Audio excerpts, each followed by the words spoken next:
I was the last one standing under the arrival sign at Gate 3A, my coat draped neatly over one arm, my pie dish still warm, wrapped tight in 2 layers of foil. Around me, families were laughing, hugging, crying, claiming one another like luggage off a belt. And me, I was a question mark on the edge of their joy. No call, no text, just silence.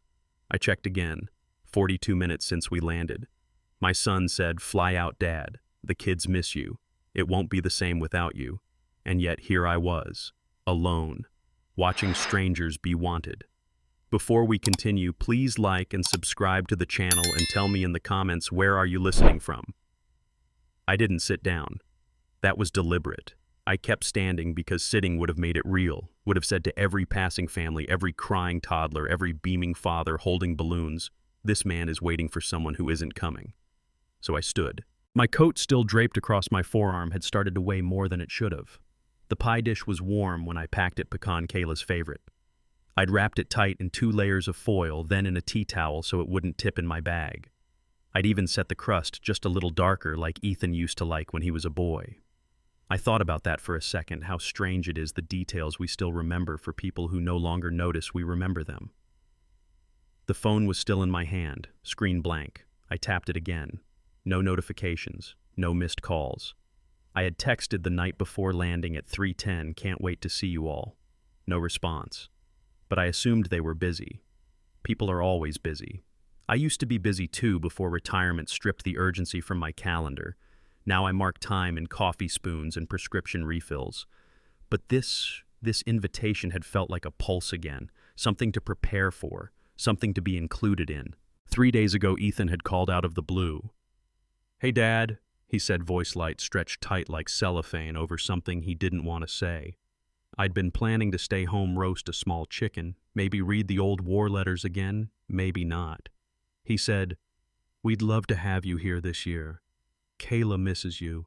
The kids do too. It won't be the same without you." That line, "It won't be the same without you." That was the one that undid me. You get to a certain age and you stop being asked. You're included out of obligation or left off entirely. But at that moment, those words felt like I mattered again. I didn't even ask if they'd cover the flight. I just said I'd come. I booked it that evening, non-refundable. Used the Christmas money I'd tucked away in an envelope inside the junk drawer. I packed 3 days early, bought new socks, picked out a cardigan I hadn't worn since Marlene's funeral. Navy blue ribbed cuffs, 2 inside pockets. I had even written down their address on paper just in case my phone died. I wanted to be the version of myself that belonged in their house. The kind of grandpa who smells like pine and baked sugar. Who gets invited because he matters, not because someone felt guilty. I looked around again. A woman next to me was crying into her daughter's shoulder. A teenage boy ran into his grandfather's arms, nearly knocking him over.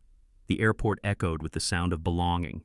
I stood straighter, trying not to appear like a man who had been forgotten. And then I saw the photo. It was posted 13 minutes ago. I hadn't gone looking for it. It just popped up. A family photo around a long wooden table. Candles, full plates, mashed potatoes, turkey carved. The pie not mine. And at the center, Ethan, wearing the sweater I'd mailed him last Christmas. Kayla was smiling with one hand on his shoulder. The kids, Elliot and Sophie, raised plastic glasses of cider in a toast. And the caption, "Full house. Full hearts. Happy Thanksgiving." There was no empty chair, no space saved, no waiting.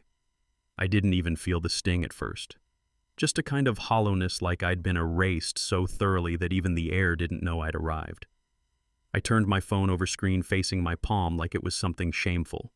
Then I lifted the coat onto my shoulder, picked up my suitcase and started walking. Past the automatic doors, past the rental car signs, past the families leaning out of car windows to wave one more time. The cold hit me like a sentence I hadn't wanted to hear. I still didn't know where I was going. I just knew I wasn't waiting anymore. I didn't order a ride share. I didn't text Ethan. I didn't try again. I just walked. The suitcase wheels clacked softly behind me, dragging across seams in the sidewalk like a faint metronome. There were families everywhere, parents buckling in sleepy toddlers, college kids laughing into speakerphones, rides arriving with music blaring. Everyone had somewhere to be. Everyone but me.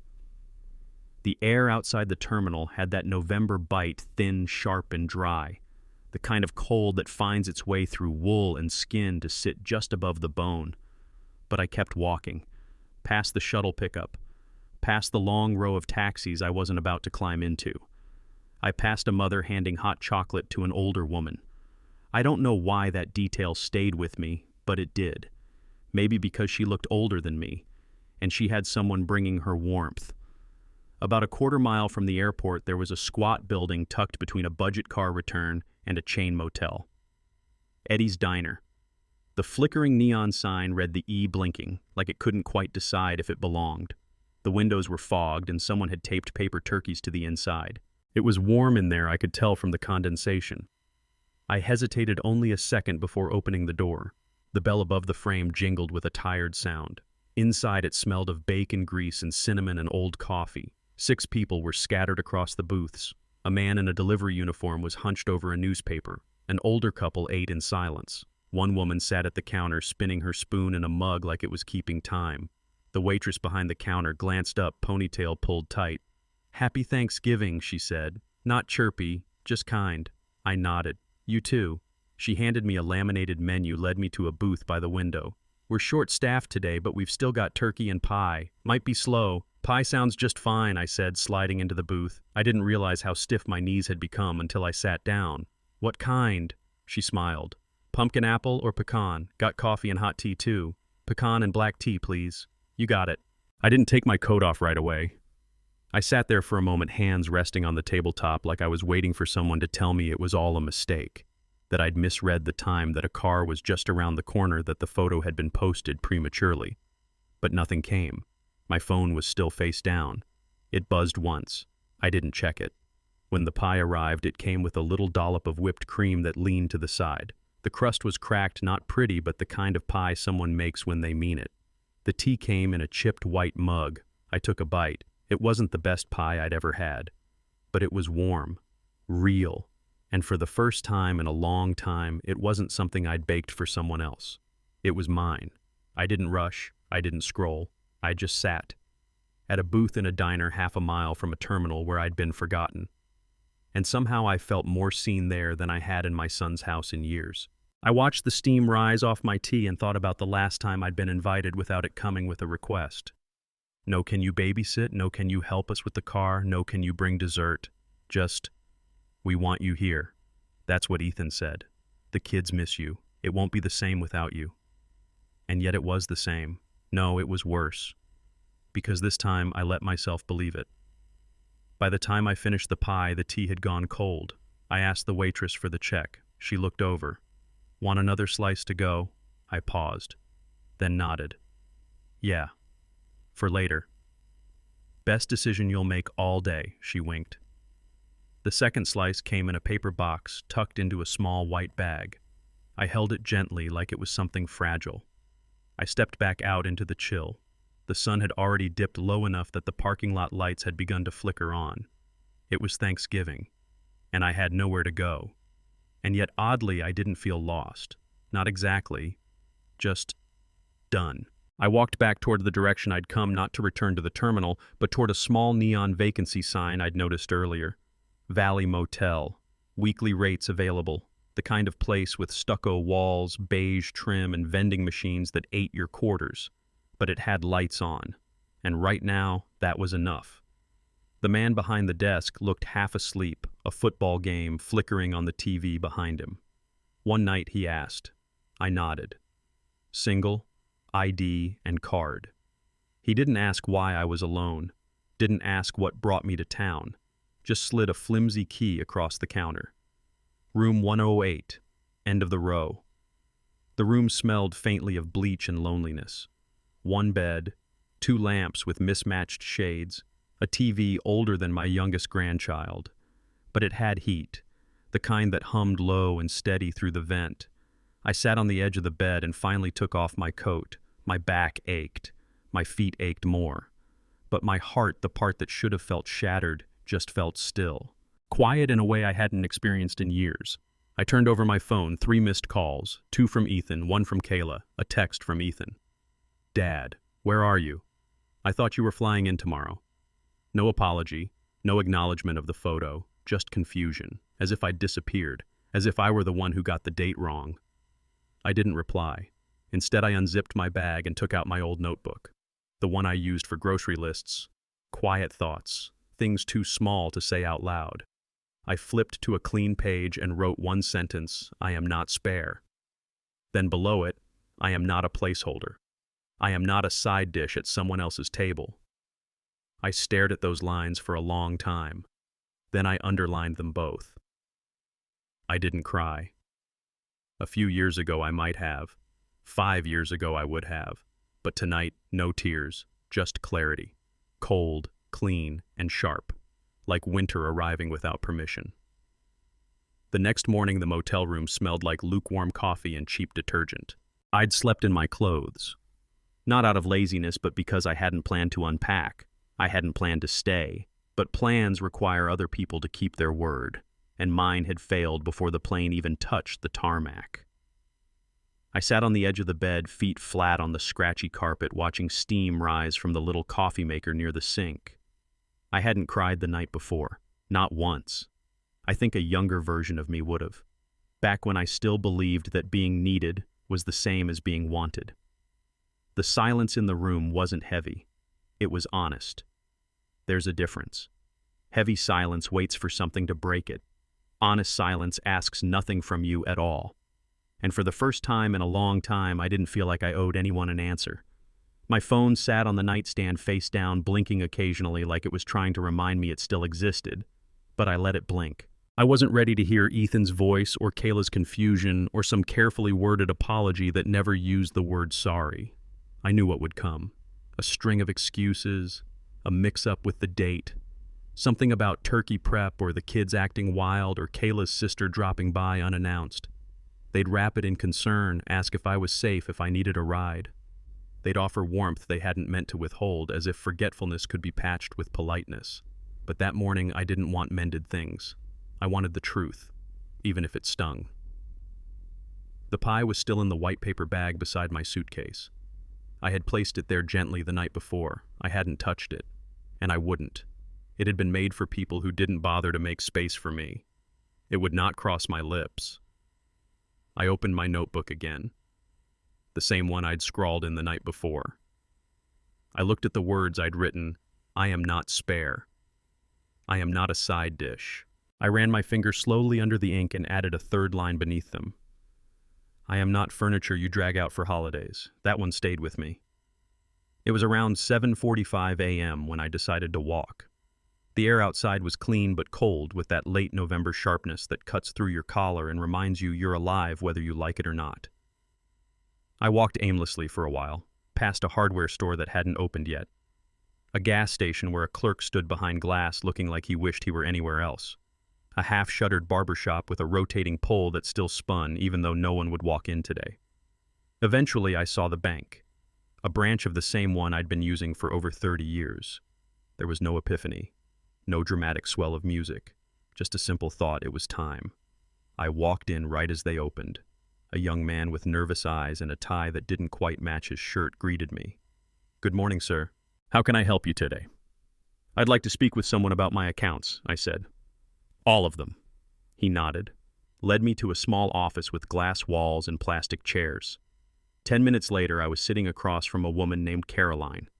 She was in her mid-30s, wore glasses with thin red frames, and had a way of looking directly at you that made you feel like you'd better tell the truth.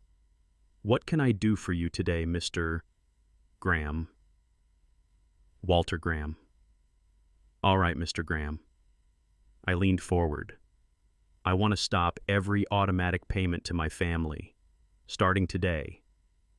Her fingers froze over the keyboard. "All of them." "Yes." She scanned her screen. "Looks like you have 2 recurring transfers, one to your son Ethan for household expenses and one to Kayla's student loan. There's also a college savings account that lists their children as beneficiaries. Close it. Freeze the rest. Keep the charity donations. But not a cent more to Ethan. Or Kayla." She didn't ask why. She just nodded. That kind of quiet efficiency I appreciated. After a moment she said carefully, "There's also a power of attorney on file. Your son is listed. I want to revoke it." Understood. She printed the forms. I signed them with a pen that clicked too loudly in the quiet office. Each signature felt like a small exhale. When we finished, she said softly, "Is there anything else I can help you with today?" "No," I said. "I've helped enough people." I walked out of the bank and into the cold with a clarity I hadn't known in years. Not anger, not revenge, just something simple and steady, like the sound of gravel under your boots. I stopped at a bakery and bought a roll still warm from the oven. Ate it outside on a bench watching pigeons gather at my feet. I didn't feel powerful, just real. Like I had stepped out of someone else's narrative and back into my own. When I got back to the motel, I opened the drawer beside the bed and pulled out 2 folders I'd carried for years. One labeled Ethan, thick with receipts and invoices and bank printouts. One labeled Emma, thin but filled with warmth.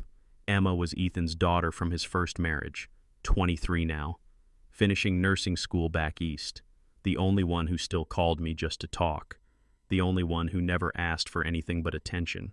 Inside her folder were letters, birthday cards, a printout of her college graduation photo, a recipe I'd written out for her when she tried to make my late wife's chicken pot pie. I picked it up and smiled. The corners still had a flour smudge. I placed both folders side by side. Then I reached for my phone and called my lawyer. "Mr. Altman," I said when he picked up. "It's Walter. I need to make changes to my will." He paused just long enough to know he understood. "I'll clear my schedule." I hung up and didn't feel guilty. Didn't feel regret.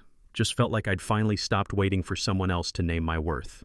That night, I warmed the motel's leftover tea in the microwave, tore the second slice of pie in half, and left the rest in the trash.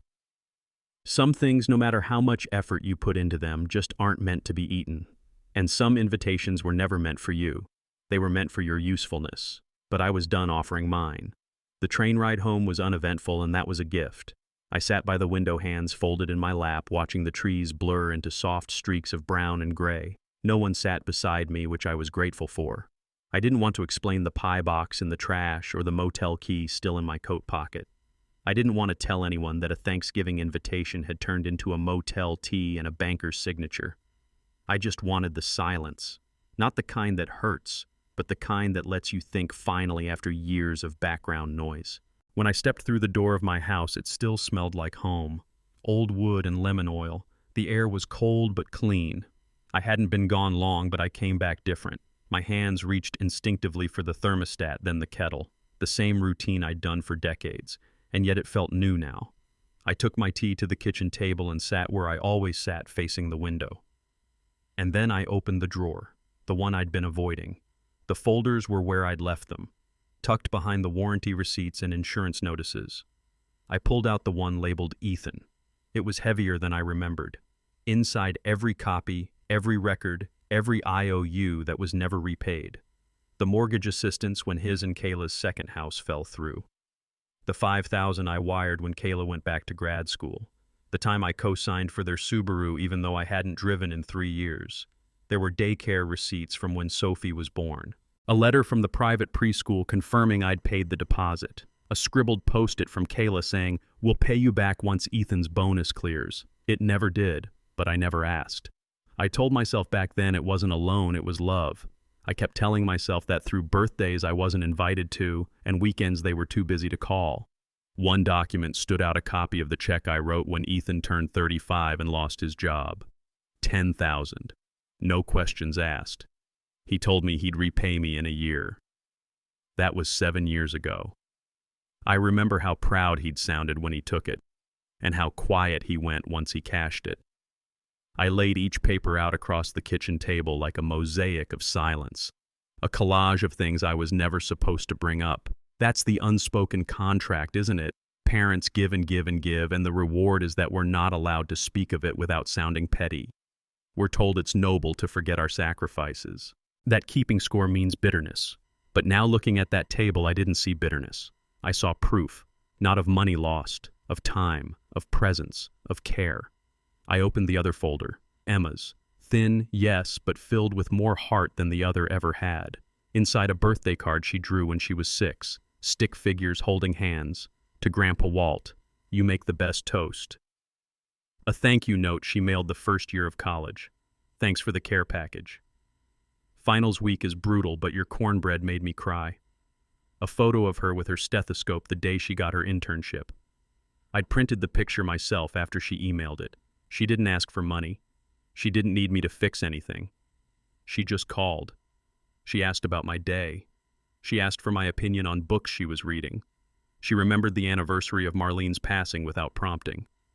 I set both folders side by side on the table, one heavy with obligation, one light with love, and then I reached for my notebook. I started writing not a letter this time, not yet, a list. Line by line, I wrote down everything I'd given Ethan and Kayla in the last 15 years. Not just the checks, the favors, the babysitting, the times I canceled my own doctor's appointments to drive across town and wait in a school parking lot, the broken weekends. I spent the holidays alone because they were traveling and forgot to tell me. The stories I didn't tell because they might make things uncomfortable. 4 pages, front and back. When I finished, I didn't feel rage. I felt like I'd just drawn the final line on a boundary I should have set a decade ago. I tore out the pages, folded them, and placed them inside the Ethan folder. Not out of spite, for memory, because we deserve to remember what we've given. That night I sat in the dark with a single lamp on the folder still open beside me. I didn't drink. I didn't distract. I just stared out the window at the streetlight flickering against the frost-glazed pavement.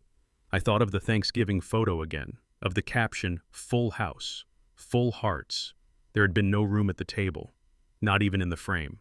And I realized something that stopped me cold. They weren't waiting for me to come late. They were hoping I wouldn't come at all, because then they wouldn't have to explain the absence, because then their story would stay intact. The next morning I called Mr. Altman again, told him I was ready. We met in his small office just off Main Street with its gold-framed diploma and a photo of his bulldog in a Christmas sweater. He didn't need details. He just nodded, pulled out a yellow legal pad, and started asking the right questions. You want to remove Ethan and Kayla from the estate? Yes. All assets, every last one, and transfer into a trust for Emma, full control upon my passing, emergency access with my approval while I'm alive. Conditions: education, health, housing. No sports cars, no investments in her boyfriend's podcast. Altman smiled. Understood. I smiled back. Also, I added, I want to attach a letter.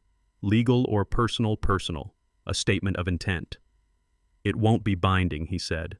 It doesn't need to be, I replied. It just needs to be true. We spent an hour drafting. When we were done, I left the office with a folder thicker than Emma's ever was. But this one carried weight I didn't resent. I went home, took the pie dish out of my suitcase, washed it, dried it, set it back in the cupboard. Not as a symbol, just as something clean again. Then I sat down at the kitchen table, opened a fresh page in my notebook, and began writing the letter.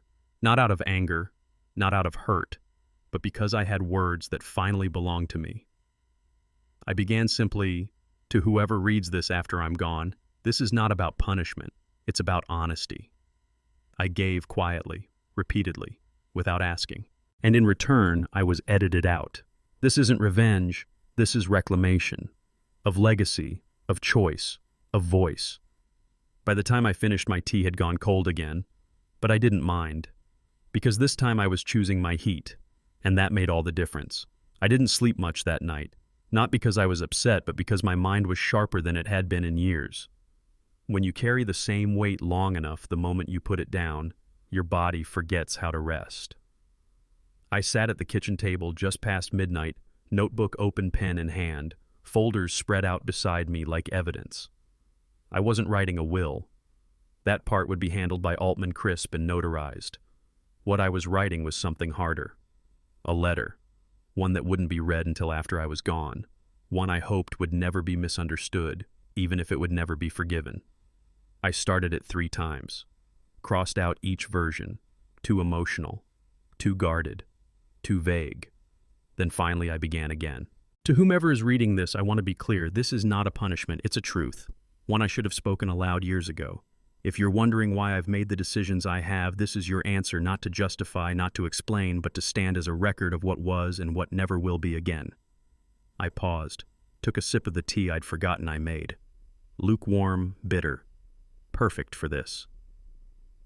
I spent my life believing that giving without question was love, that patience was a virtue, that silence kept the peace. But silence doesn't keep the peace. It keeps patterns. And this one ends here. The words weren't sharp. They were honest. And honesty, I've learned, has a gravity to it. It doesn't need to shout to land heavily. It just needs to be written. I wrote about Ethan. I wrote about the gifts that became expectations, the support that became an obligation, the phone calls that came only when something was broken. I wrote about the house I helped save, the car. I co-signed the bills I covered without being asked, and how quickly I vanished from view once the check cleared. I wrote that I don't resent the giving. I resent the erasure that came after. Then I wrote about Emma. I described the afternoon she called just to tell me what kind of day she'd had, the time she mailed me a photograph of her cat wrapped in my old scarf, the time she sent me a typed letter because she said my hands deserved something other than screens. I wrote, she never once asked for anything but presence.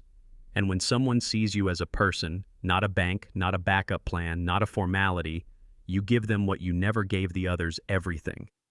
When I finished, the clock said 2:11 a.m. I signed the letter with my full name, Walter Emerson Graham. Then I folded it into thirds, slid it into a blank envelope, and tucked it inside the file Mr. Altman would notarize. In the morning, I called him again. Told him I had something personal to include with the trust. He didn't ask questions, just said, bring it in. When I arrived, he greeted me like always, reserved but warm. We went through the forms one more time. My accounts, the house, the pension, and the investment accounts I barely touched. All of it is now listed in the trust, with one beneficiary, Emma. He double-checked every clause. You retain full control while living. She has discretionary access to funds for education, health, housing, and emergencies with your approval. Correct, I said. And after you pass, she receives everything, no conditions. And the letter he asked, glancing at the envelope in my hand. Include it with the file. Mark it personal. Open only by Emma. He nodded. It won't have legal standing. It has moral weight, I said. That's enough. We signed the documents in triplicate. I initialed the trust packet, then the revocation of Ethan's power of attorney, then the updated will. When we finished, Mr. Altman looked across the desk at me for a long second. I've done this a long time, Walter, he said. Most people wait too long to do what you're doing. They die hoping their silence will sort itself out. I nodded. That used to be me. I left his office with the copies in hand, sealed and dated with no fanfare, no parade, just a quiet kind of completion. I didn't go home right away. I walked, past the post office, past the school where Ethan once played baseball and I once sat in the bleachers alone, past the bakery where they still sold Marlene's favorite shortbread. I stopped and bought a box even though I wasn't hungry, just because some things are worth remembering even if no one else does. At home, I put the papers in my fireproof box under the bed, not because I was hiding them, but because they were finished. The decision had been made. I wouldn't rewrite them again. That evening, I sat in the living room with the box beside me and called Emma. She picked up after 2 rings. Hey, Grandpa, she said. I paused. That voice alone felt like warmth. I've made some changes, I told her. To the estate. To everything. She didn't interrupt. I wanted you to know first, because you'll see your name. And I want you to understand, it isn't because you asked, it's because you never did. There was a silence on the line. A full one. I don't know what to say, she whispered. You don't have to, I said. You already did. Every time you called, every time you remembered something I never thought anyone would.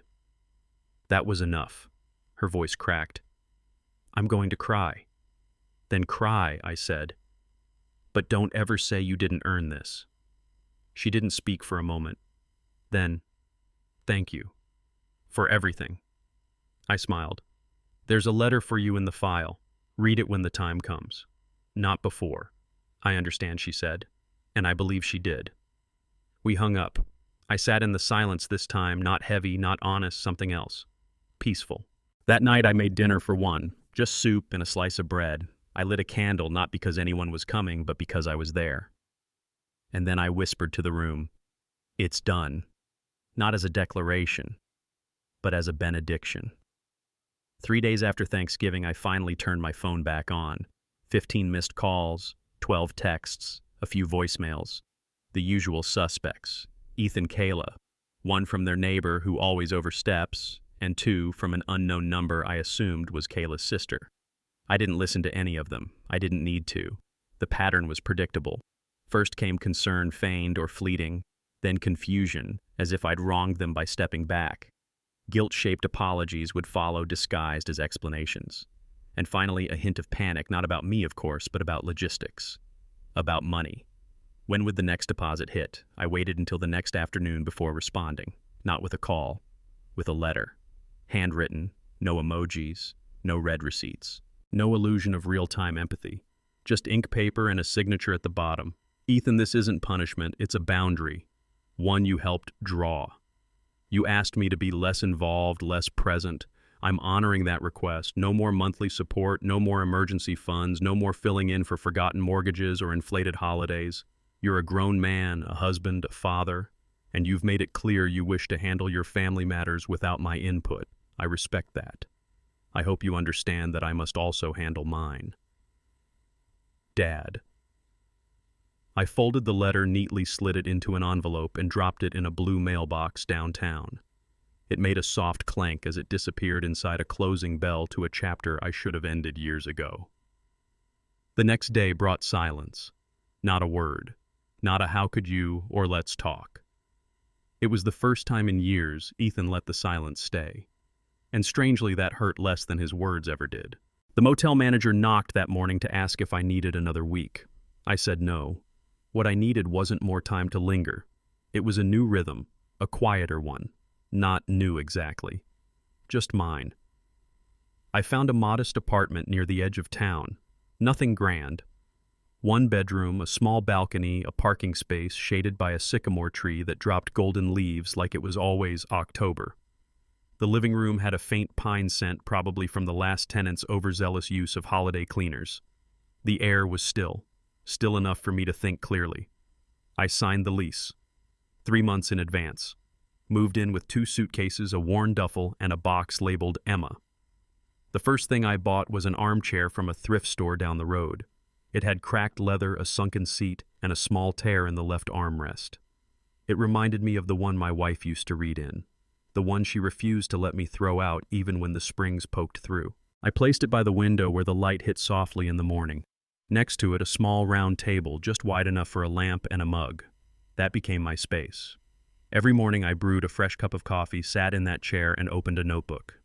I didn't write about Ethan. Not anymore. That chapter was closed. I wrote about Emma, about the time she fell off her bike and insisted on getting back up by herself, about how she used to pluck dandelions and give them to her grandmother like they were priceless bouquets, about her quiet strength, which had always reminded me of her mother. I wrote letters to her that I didn't send, pages of advice she didn't ask for but might one day need, notes on retirement savings, on recognizing manipulation, and on how to check the oil in a car, even if someone says don't worry about it. I wrote her stories. I wrote her warnings. I wrote her love. A few mornings later, while the coffee was still hot and the frost hadn't quite lifted from the windows, my phone rang. Unknown number. I almost let it go, but something in my chest tightened. I answered. Grandpa. Her voice didn't sound older, just more real, less filtered through family functions and secondhand updates. Emma, I said, standing up without realizing it. I got your number from Mom's old address book. I hope that's okay. It's more than okay, I said, trying to swallow the tightness in my throat. She paused, then said, I just wanted to tell you I got the scholarship. Full ride. Johns Hopkins. I sat back down. My knees had gone soft. My breath caught in a place I hadn't felt in years. That's incredible, sweetheart. I wasn't going to apply, she confessed. It felt too far, too big. But then I found that letter you sent me last year, the one about doing hard things on purpose. Page 3, paragraph 2, I said, and she laughed. Exactly. You always know. She told me about her internship at the hospital, about night shifts and cafeteria coffee, about her doubts, about how she still slept with a reading lamp on when she was stressed. I didn't say much. I didn't need to. Sometimes silence is the kindest response. When the call ended, she asked, "Could I come visit you sometime?" I didn't hesitate. "Of course. I've got pie. Grandma's the one with the cinnamon crust." "That seals it," she said. "You're officially my favorite relative." "I always was," I replied, and we both laughed. I hung up the phone and just sat there. Still. Not empty. Not buzzing with emotion. Just full. A quiet fullness. That evening I made 2 pies. One for the freezer, one for the next day, just in case she arrived early. I set the good plates out, the ones I hadn't used since my wife passed. I vacuumed the hallway. I aired out the guest bedding. It felt absurd and sacred at once. And then I did something small but significant. I left the porch light on. The days that followed were slow but golden. I didn't count them. I let them count me. I wrote more letters, this time addressed, stamped, ready. I started sorting the documents I'd been avoiding: wills, property deeds, and life insurance. I removed Ethan from the power of attorney, replaced him with a firm I trusted. I listed Emma as my healthcare proxy. Quiet changes. Not dramatic, just right. I didn't call Ethan to explain. He wouldn't have listened, and for once I didn't need him to. Some things don't require announcements, just action. One morning while grocery shopping, I ran into my neighbor's niece. "Your son still living in Willow Park?" she asked. "No," I said. "Just me now." She nodded like she understood more than I said. "You seem lighter," she added. "Not lighter," I said, "just not holding things that weren't mine." That night I opened the box labeled Emma. Inside were years of photos, notes, and birthday cards she'd made as a child.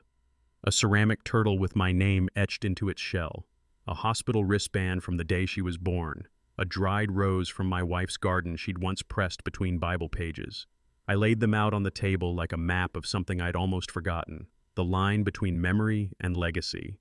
When the knock came the next afternoon, I wasn't surprised. I opened the door, and there she was, Emma, backpack slung over one shoulder, hair longer, smile unchanged. "You didn't say when you'd arrive," I said. "I didn't want you to feel like you had to prepare," she said. "I always prepare," I said, stepping aside. She looked around. "It's cozy." "It's honest," I replied. She walked to the armchair and ran her fingers along the tear. This was Grandma's style. "I know," I said. "Some things never leave." We ate pie, talked. She told me about a patient she'd lost, about the way no one had trained her to say goodbye. I told her about my wife's last breath, about the silence that comes after a final exhale, about how the only thing you can do is witness it. She cried. I didn't stop her. I just sat close. Later, when she went to bed, I returned to my chair and sat in the dark. Not sad, not triumphant, just present. A light on in the guest room. The hum of her breath from down the hall. The future just one room away. Because some inheritances aren't wealth, they're presence. And Emma, she showed up. When others used my love like a ladder, she built a home on it. And I was finally home too. The invitation came on a Thursday afternoon. Not through a call, but in an envelope. No return address. Just my name and Ethan's handwriting pressed into the center of a cream-colored envelope I hadn't seen since Kayla's wedding invitations.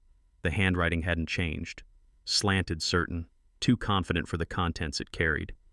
Inside was a folded card, gold-trimmed, thick stock. The kind of paper that feels like it wants to be important. Inside it said simply, "Dinner at ours.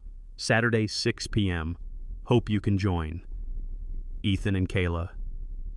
No apologies. No mention of Thanksgiving. No acknowledgement of the 42 minutes I stood beneath Gate 3A or the 3 days I spent waiting for a knock that never came. Just dinner. As if nothing had happened. As if pie wrapped in foil and silence weren't wounds. I read it twice, then set it on the counter and stared at it like it might explain itself. It didn't. It never would. But I went. Not for them. For me. There's a kind of peace that comes with not needing anything anymore. I didn't need their warmth. I didn't need closure. I wasn't hoping for reconciliation or second chances. I went because the last time I stood in front of their house I had pie and expectations. This time I carried neither. I wore a clean button-down slacks and a gray wool coat my wife had once picked out for me in the fall of '07. It still fits, though, looser now. Everything did. Life has a way of loosening what you once thought you'd always carry. I brought no gift, no bottle of wine, no dessert tray, just a leather folder tucked under my arm. Kayla opened the door. Not Ethan. She smiled like a politician. Wide, surface level, designed to appease. Walter. I'm so glad you could make it. She moved aside quickly, motioning me in like I was late to something more important than me. The living room looked the same, immaculate, cold, like a showroom someone occasionally remembered to breathe in.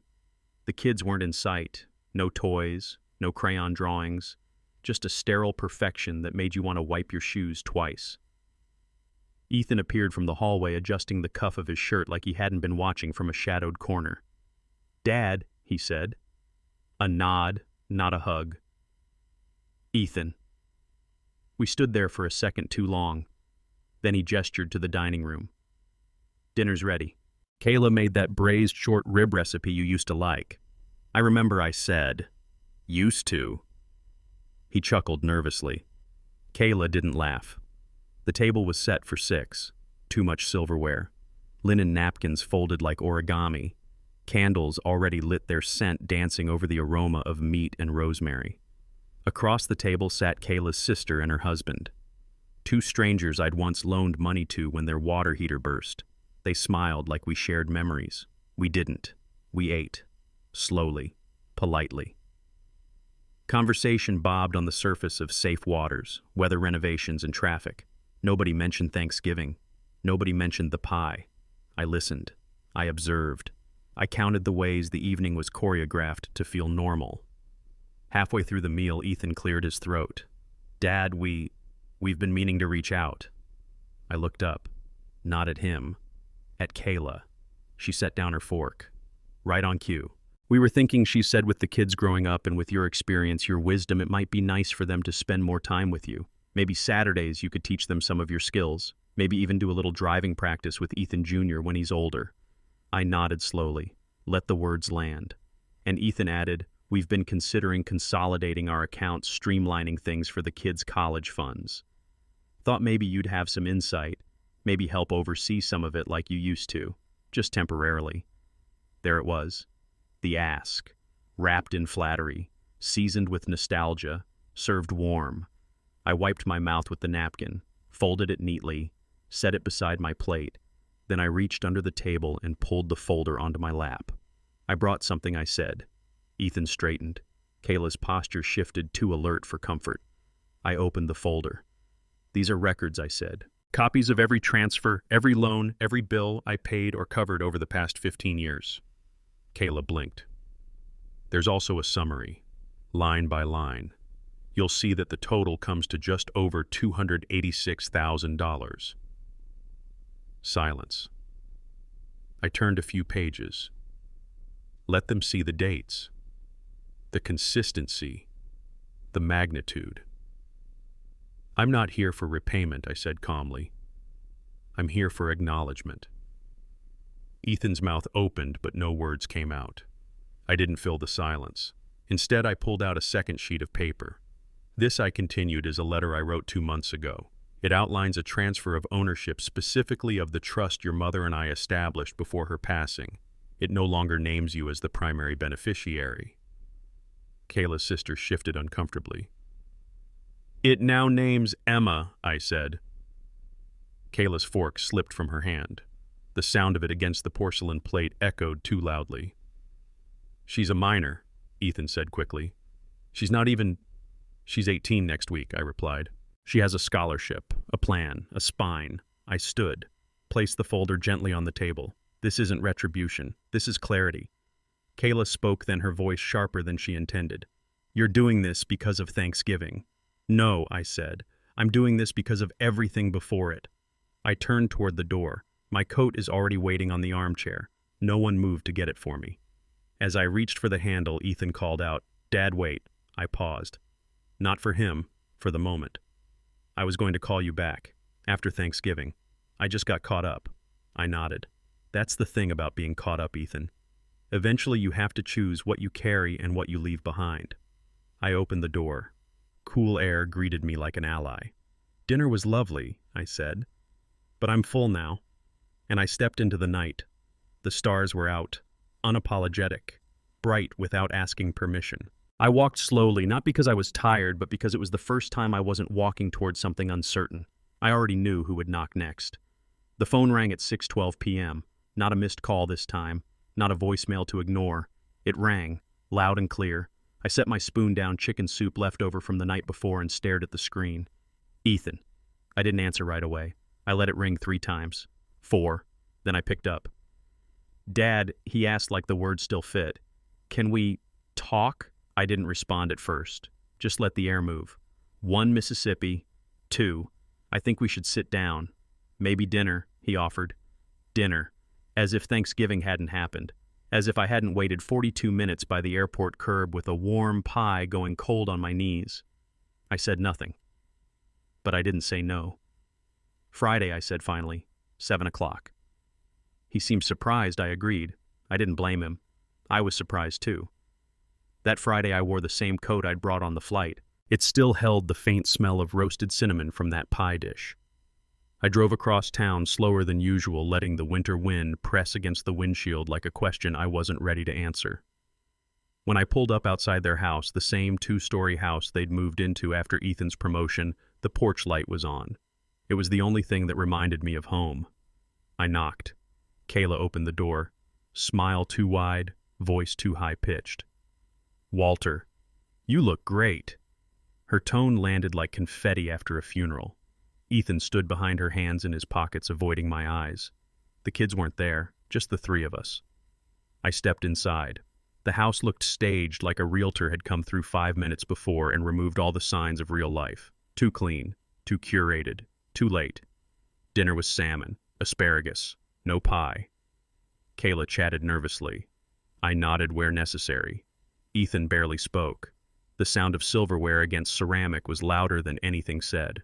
At one point, Kayla excused herself to check the dryer, but it wasn't laundry day. That's when Ethan cleared his throat. Dad, about Thanksgiving. I looked at him. Not hard, just long enough. I thought Kayla told you we were delayed, he continued. Traffic. Then the baby had a fever. It got chaotic. No apology, just an explanation disguised as a circumstance. I waited 42 minutes, I said calmly. You said the kids missed me. He looked down. We didn't mean to. You didn't have to mean it, I interrupted. You just had to show up. He nodded the way people do when they want the conversation to end, not heal. I reached into my coat and pulled out a manila envelope, set it on the table. He looked at it like it might explode. What's this documentation? I said. Estate changes. Legal updates. My new power of attorney. Beneficiary assignments. His mouth opened, then shut. He didn't touch the envelope. I didn't bring it to threaten you, I continued. I brought it to close a chapter. I want you to know where things stand. He stared at the envelope like it was a verdict. I see, he said finally. So that's what this dinner's about. I smiled softly. No, that's what the envelope is about. The dinner was your idea. He leaned back in his chair. Emma. Yes, I said. Emma. He looked away. Not angry, not sad, just unprepared for the fact that love can take a different shape than what he expected. She called me, I said, out of nowhere. She didn't ask for anything, just told me she got into Johns Hopkins. Full ride. Remember when she wanted to be a vet? Now she's going to be a doctor. Ethan nodded faintly. I'm going to help her, I said. She didn't ask. That's why. He rubbed the back of his neck. We've made mistakes, Dad. But this feels final, I offered. He didn't answer. It doesn't have to be, I said. But it does have to be honest. I'm not punishing you. I'm choosing peace. For me. For once. Silence. Kayla came back in, sat down. Everything okay? I nodded. Just tying up loose ends. I stood, put my napkin on the table. You're leaving, she asked. I came for dinner, I said. And we've eaten. Ethan stood too. Dad, I hope you raise your children with presents, I said. Not obligation. That's all. They didn't follow me out. The porch light was still on when I shut the car door. Back at the apartment, I poured myself a glass of iced tea, sat by the window. The folder labeled Emma still sat on the table. I picked it up, added a new page, a short note in handwriting I took my time with. Never accept invitations that arrive without sincerity. I folded the paper, slipped it between two scholarship forms. Some things needed to be said in person. Others could live in ink. 2 days later, Emma arrived. She brought a bag of apples and a handwritten recipe card, her attempt at Grandma's pie. It's not perfect, she said. Neither am I replied. But I'll try it. We baked, we laughed. She told me about her plans, about Baltimore, about how she wanted to specialize in pediatrics because little people deserve the best medicine. I listened. She didn't ask about Ethan. I didn't bring him up. That night after she'd left, I walked to the kitchen table, picked up the manila folder again, removed one page, the page that had Ethan's name. I didn't shred it, just placed it in a separate envelope, labeled it closed, because that's what it was, not erased, just done. I'd shown up, I'd sat at the table, I'd listened, and I'd left with clarity. The dinner wasn't for me, it was to confirm what I already knew, and now I was free to move forward with the one person who still called me Grandpa without shame, without strategy and strings attached. The porch light stayed on, just for her. The next morning I sat with a cup of coffee, black, no sugar, watching the light through the blinds shift across the floor like quiet clockwork. I didn't have much on the agenda. That was a gift, not a burden. For years my days had been built around other people's fires, putting them out, keeping them burning, or pretending the smoke didn't bother me. Now I let the pot simmer without a lid, let things steep. I had thought I might feel regret after sending that RSVP, that somehow denying Ethan would open a door to bitterness in me, but all I felt was relief. Not the theatrical kind, not a grand exhale, just a looseness in the chest. Like when you take off a tie that's been too tight for too long and finally remember how your skin feels. 2 days later, Emma called again. She said, I told my roommate about you. Her voice was lighter than before, like she was excited and nervous at the same time. She said it's rare to have a grandparent who listens more than he lectures. I chuckled. I do plenty of lecturing. I just save it for when it counts. She told me she had a break coming up and wanted to visit for a weekend. Really visit, not just a quick dinner. I said yes before she finished the sentence. We made plans. A walk through the botanical garden, that old antique store on Fremont I used to take her mother to. I started a list. I hadn't made a list in a long time. Not one that was for me, but something else arrived in the mail before she did. It was from Ethan again. This time not an invitation, but a statement. A thick packet from his accountant copied to me, likely by mistake. Inside numbers, itemized, expenses tied to family support Walter Simmons. Everything I'd ever paid for was labeled and quantified. There were years' worth of notes, mortgage assistance, college tuition bridge, vehicle down payment, business gap loan. Beside each, covered by Walter Simmons. And beside that, outstanding expectation of continuation. Expectation. That word sat like a pit in my stomach. Not appreciation, not a contribution. Expectation. I stared at that word until it lost meaning. Then I picked up a pen and wrote one of my own, closure. It wasn't revenge I wanted. Not really. I didn't need Ethan to grovel or apologize or realize. I needed to name what had happened without flinching or editing or hoping for someone else's clarity. And so I wrote. A letter. Not one I'd send, but one I needed to write. Ethan, you were never taught to need me. You were taught to use me. That's on me. That's on the way I loved with guilt instead of boundaries. You believed my generosity was your inheritance. But you were mistaken. Inheritance isn't what's given, it's what's earned in how we show up. You haven't shown up in years. I used to wait. I don't anymore. I live now. And I do it in a way you never taught me by letting go. I folded the letter, put it in the same folder as the others. Emma arrived on a Friday right before the rain started. She brought books, real ones, paperbacks with bent corners. She knew I didn't like screens, said she found them at a used shop with a grandpa vibe. We read in the living room for an hour, neither of us saying much. Then she looked at me and said I brought something else. It was a notebook, leather-bound, hand-stitched along the edges. She'd made it in a class, narrative medicine, she called it. The first page had a title, Legacy Letters. You should fill this, she said, not with what happened, but with what matters. That night I did. I wrote about the first time I held her, how she smelled like talcum powder and possibility, how her mother had cried just from watching me rock her, how I'd whispered promises into that soft skull believing time would keep them. I wrote about the cabin we almost bought in Vermont, the way her grandma used to write grocery lists in cursive, how my father never said, "I love you," but once bought me a green bike and oiled the chain every Saturday until I left for college. And I wrote about silence, not the kind that hurts, the kind that heals.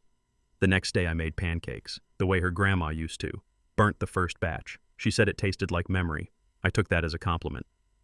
At noon, Emma asked if we could visit her mother's grave. I hadn't gone in over a year, not because I didn't care, but because I never knew what to say. Emma brought tulips. I brought a letter. Short. 3 lines. I'm learning how to be still. And in the stillness, I remember you. Thank you for loving me through the noise. We stood there a while. No music, no words, just birds and wind and earth. Later that afternoon, a knock came. Not the doorbell, a real knock, like someone unsure if they should be there. I opened it. I opened. Ethan. He looked tired, but not humbled, more like someone whose ego had skipped breakfast. I got your message, he said, not stepping in. I figured. He held up a piece of paper. It wasn't the RSVP, it was a printout. The failed auto transfer. You did this, no. You did, son. I just stopped pretending it was mine to fix. He sighed. That performative kind where you hope someone asks if you're okay. I didn't ask. He looked around the apartment, saw Emma's books, the pie dish. The notebook is on the table. You replaced me. I didn't flinch. You left a long time ago. I just stopped following. He stepped back, like he was waiting for me to say more. For the invitation he still assumed would come. It didn't. Tell Kayla happy birthday, I said. He left. Emma watched from the hallway. She didn't smile. She didn't ask. Just walked over, set a hand on my shoulder and said, "Some people won't come back. Not because you pushed them away, but because they don't know how to return with respect." I nodded. That night I wrote another letter, not for Ethan, but for me. I am no longer the man waiting at the airport, coat-folded pie dish in hand, searching the crowd for belonging. I am the man who built silence into a sanctuary, who traded expectation for peace, and who knows the ones who want to find you will, and the rest, let them stay lost. The heater clicked on, the apartment warmed, and I let it. Because not every story needs reconciliation. Some just need an honest ending. The next morning came with gray light, the kind that softens everything into indecision. I stirred sugar into my coffee, one slow circle after another, watching the swirl fade like memory does when you stop holding it tight. My phone sat quietly on the counter. No new messages, no calls, just a blinking cursor waiting for someone to speak first. I didn't. I had nothing left to chase. That day I dropped off a donation bag at the church thrift shop. Inside were several of my old winter coats, a few books, and a pair of leather gloves Ethan had given me for Christmas years ago. Still supple, barely worn. I kept them in good condition even after he'd stopped visiting. Even after he forgot the size of my hands. I imagined someone else wearing them this year. A man with cracked knuckles and frostbitten mornings. Maybe those gloves could still carry warmth even if not for me. I turned and walked out before the volunteer could say thank you. I wasn't in the mood for kindness that day. Later that week I received an invitation, a real one, mailed in an ivory envelope with gold trim addressed in Emma's handwriting. At first I thought maybe she had planned something small, a quiet dinner, perhaps just her and me. But when I opened it, I saw Ethan's name. A birthday celebration for the twins. 7 years old already. There was a printed itinerary. RSVP details a list of themed snacks and craft stations. And in the corner, tucked almost like an afterthought, was my name. Grandpa Walter Pie Station, if you're up for it. I smiled, but not for the reason they'd hoped. I could see it now, how neatly the past can be repackaged, glossed over with glitter and streamers. How easily guilt could be disguised as olive branches. I wasn't angry, but I also wasn't fooled. I folded the invitation, not tearing it, just folding it once. Then again, slid it into the drawer next to the pie tins. That evening I sat with Emma over a quiet dinner. She had made chicken pot pie from scratch, crust flaking just right. She didn't mention the party. Neither did I. We talked about the weather, a book she was reading, and her plans for Thanksgiving. But I noticed the weight in her voice, the way her sentences ended a little too fast, like she was afraid of giving something away. After dessert, she stood by the sink drying her hands. I said, "You don't have to protect him." She turned slowly. "I'm not. I mean emotionally. I see what he's doing." She nodded, eyes steady. "I know, but they're still your grandchildren. Blood is not a passcode, Emma. It's a starting point. Everything after that is earned." She didn't argue, didn't apologize for including me. She just said, "So you won't come?" I shook my head. "No, but I'll send something." Quietly. The day of the party arrived with sunshine, the kind that feels unearned in winter. I stayed home, watched a documentary about migrating birds, wrote a letter to an old army friend I hadn't spoken to in years. And then, around 3 in the afternoon, I baked 2 pies. Apple heavy on the cinnamon, just like the twins liked them, at least from what I remembered the one time they'd been at my house and managed to sit still long enough to finish a slice. I wrapped each pie carefully, then placed them into a brown paper box I'd saved from a care package. On top, I added a note. It didn't say much, just for Lily and James. "Hope your day is sweet. Grandpa W." I drove it to the address on the invitation, their new house. Big modern with a stone driveway and planters out front. I didn't ring the bell. I simply placed the box on the porch, took a photo of it for Emma, nothing else, and drove away. That night, Emma texted, "They loved it. Lily said yours was better than the bakery one." I replied, "Good," then put the phone down and turned off the lamp. A week passed, then another. No word from Ethan. No thank you. No photo of the twins smiling with pie crumbs on their cheeks. Just silence. But Emma kept coming. Small visits, lunch here and there, a shared laugh over a memory. She didn't bring up Ethan again. I think she knew it was done. Whatever bridge remained had long since washed out with the tide. Then came the email. From Ethan. Not to me. To my lawyer. A request to discuss the disbursement timeline of a property trust we'd created years back for the twins' education fund. The wording was clinical, but the intent was clear. Money was getting tight, and now suddenly the door he had closed with pride was being knocked on with desperation. My lawyer forwarded the message to me with a note. "How would you like to proceed?" I stared at the screen for a long time. Then I typed 6 words, "No distributions at this time permitted," and hit send. The fallout was quiet but palpable. Emma came by with a pie dish I hadn't lent her. She looked tired. I asked how she was. "Ethan's furious," she said. "Expected. He said you're punishing him. I'm protecting the trust. He knows the terms. He says you're choosing me. I'm choosing what's right." She exhaled long and slow. "I just want peace." I reached across the table, then stopped standing in the crossfire. She looked at me, eyes sharp with clarity. Maybe it's time I did. That weekend I updated my will. Not out of anger, out of peace. I changed the executor. I revised the charity contributions. I even added a section about the pie tins, to be given to whomever remembers how to make the crust right. I smiled as I wrote that. Then I signed the last page, folded it gently, and placed it in the fireproof box under my bed. I haven't seen Ethan since. Not in person. But one afternoon I passed the park again, the one where Emma learned to ride, where Ethan once refused to try. And there he was, alone. Sitting on that same bench, head down, no phone in sight. He looked up as I passed, caught my eye, then quickly looked away. I didn't stop. I kept walking. Not out of spite. Out of completion. Some conversations are better left in the wind. A few days later, Emma brought over a small painting she had done. A landscape of my apartment view, the brick buildings, the faded skyline, and the old tree that still bloomed late every year. She said, "I thought you should have something that doesn't forget to bloom." I looked at the canvas, at the light she'd painted into the window, and something in me softened. I hung it above my writing desk, right where the morning sun could reach it. The season turned, the birds left, the wind sharpened, but I stayed, rooted, unmoved. And for the first time in a long time, I didn't feel like a burden, or a transaction, or a ghost in someone else's story. I felt like a man again, one who had nothing left to prove, and no one left to chase. I didn't expect the knock. Not that morning, not after the snow had started to settle like dust over every decision I'd made.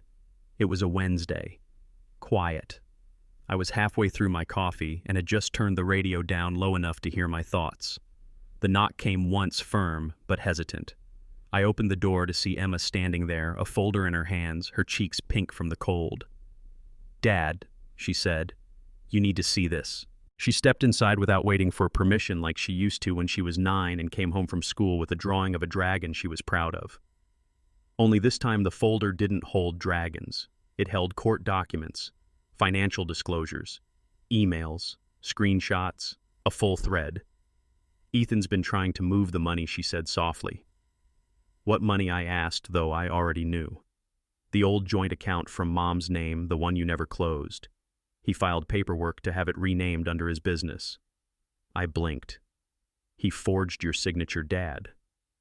The silence that followed wasn't shock. It was a silence that knew this story's shape, a silence that had heard the cracks before and simply waited for them to widen. "I spoke to a lawyer," Emma continued. "You're protected. But if you hadn't changed the trust 6 months ago..." She didn't need to finish that sentence. I reached for the folder, flipping through the neatly tabbed sections. There in black and white was the proof. Ethan's choices no longer subtle, no longer silent, no longer just emotional erosion. This was theft.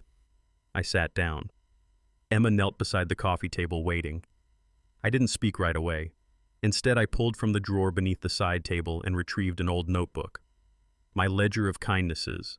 Not literal money, not this time. But things are given. Time, shelter, patience. I flipped back to the first page. Oct 2001, paid off Ethan's college car loan. Next page, May 2006, covered the down payment for the first house. It went on. Feb 2011, helped after a failed startup. No repayment. June 2016, paid for private therapy sessions after separation. NOV 2018, funded Walker twins pre-K. Not one of those lines had been written in anger. I just kept track. Not because I needed a scorecard, but because sometimes the only way to stay sane when you're being quietly erased is to keep a record that says I was here. I mattered. I closed the notebook, looked at Emma. "Let the lawyer proceed." That week, Ethan's attorney received a letter, short, clear, unflinching. All assets tied to Walter Graham were under legal protection. Any unauthorized access or forgery would be met with prosecution.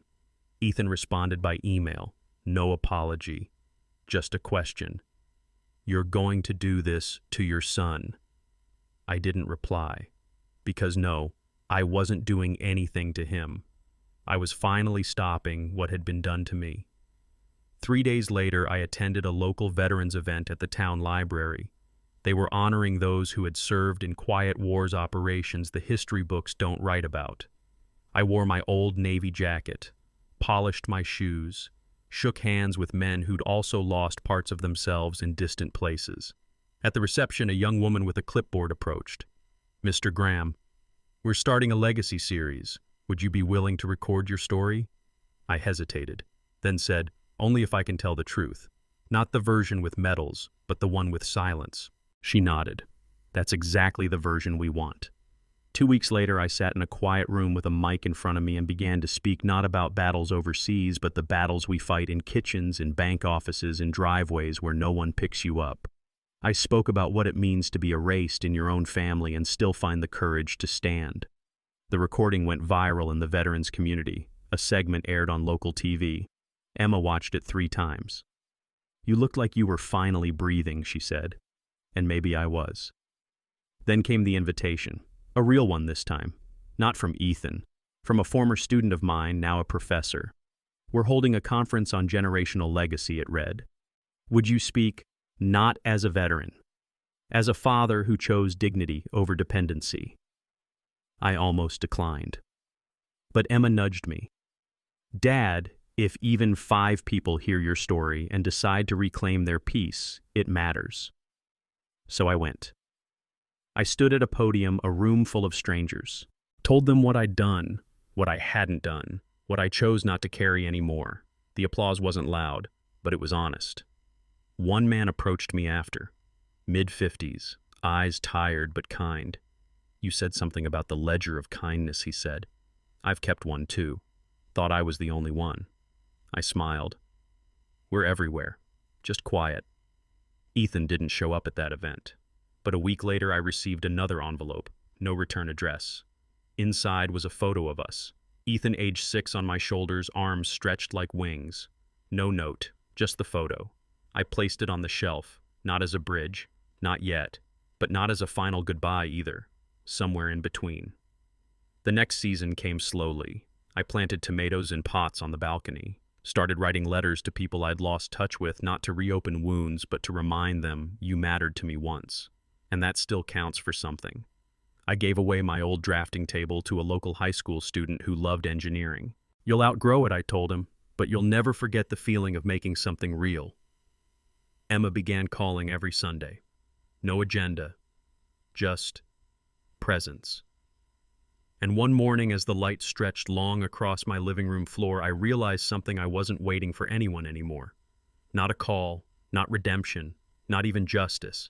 I was simply living. And in that stillness I found a kind of peace louder than applause. Then the last letter arrived. This time not from Ethan, from one of the twins, Lily, written in careful block letters. "Grandpa, I miss you. Mommy says I'll understand more when I'm older. But I understand this: I liked your hugs. I liked your pancakes. I liked your laugh. Please don't forget me." I read it twice, then again. Then again. I sat with it for a long time. That afternoon, I wrote her back. "Dear Lily, I won't forget. I never could. Grown-ups get things wrong sometimes. But love doesn't forget. Not ever. I'll always be here. Not with gifts, but with stories. If you want to hear them someday, just ask. Grandpa, I didn't send it yet. I sealed it. Placed it in the same drawer as the letter to Ethan. One drawer, 2 letters, 2 futures. Both are still open. That night I sat in that chair again, back in my own house, back where things had started. The photo was hung, the letter was folded in the drawer. The war was over, and the silence, it was finally mine. Thank you for joining me on this journey. If you like this story, please like this video, subscribe to the channel, and share your impressions of this story in the comments. To listen to the next story, click on the playlist now showing on screen.